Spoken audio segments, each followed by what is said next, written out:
Welcome to Luca and Miguel. Enjoy the video. Start by making a roux with 2 tablespoon butter and 2 tablespoon flour, cooking 3 to 4 minutes. Heat the fat over medium heat, whisk in the flour, and cook until it smells nutty and turns a light tan. This removes raw flour taste and builds body. Use 2 cups vegetable stock or 2 cups mushroom stock for deeper flavor, adding it slowly while whisking to prevent lumps.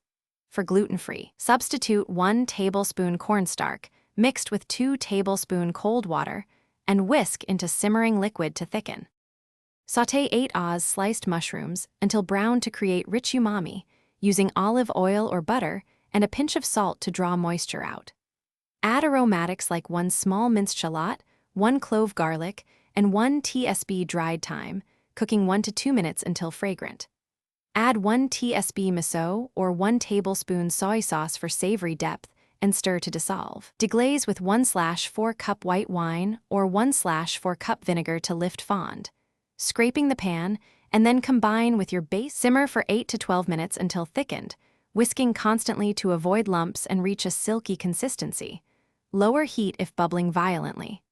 Taste and adjust seasoning with salt, 1/4 tsp black pepper, or a squeeze of lemon if needed. Adjust body with 1 to 2 tablespoon extra stock or a slurry of 1 tsp cornstarch and 1 tablespoon water. Adjust salt to taste and finish with 1 tablespoon butter or 1 tablespoon olive oil for sheen. Cool to room temperature and refrigerate up to 4 days or freeze 3 months. Thanks for watching and please subscribe. It's the best investment you'll ever make.